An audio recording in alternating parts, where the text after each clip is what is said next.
గుండెకు సంబంధించి అంటే ఒక పేషెంట్కి, ఒక గుండె జబ్బు ఉన్న పేషెంట్కి స్టంట్స్ ఎప్పుడు వేసే అవకాశం, అత్యవసర పరిస్థితి వస్తుందంటారు? సో ఇప్పుడు మనం ఇందాక మాట్లాడుకున్నట్టుగా గుండెకి బ్లడ్ సప్లై ఎప్పుడైతే సడన్గా ఆగిపోయిందో అప్పుడు మనకు లైఫ్కి డేంజర్ చాలా ఎక్కువగా ఉంటుంది. ఎందుకంటే హార్ట్కి బ్లడ్ సప్లై తగ్గిపోయింది, హార్ట్ వీక్ అయ్యే అవకాశం ఉంది, sudden cardiac death, cardiac arrest ఇవన్నీ వచ్చే అవకాశం ఉంది. సో ఇలాంటి వాళ్ళకి మనం అత్యవసరంగా ఎమర్జెన్సీ కండిషన్లో యాంజియోగ్రామ్ చేస్తాం. యాంజియోగ్రామ్ అంటే ఇప్పుడు మనకు గుండెకి మొత్తం 3 రక్తనాళాలు మేజర్గా సప్లై చేస్తాం. ఈ 3 రక్తనాళాలను చెక్ చేసే పరీక్ష పేరే యాంజియోగ్రామ్.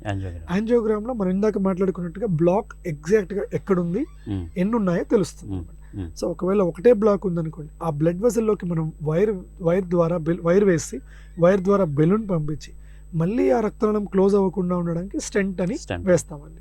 సో ఇది అత్యవసర పరిస్థితుల్లో పేషెంట్ని ప్రాణాపాయం నుంచి కాపాడే ట్రీట్మెంట్ స్టెంటింగ్ అనేది.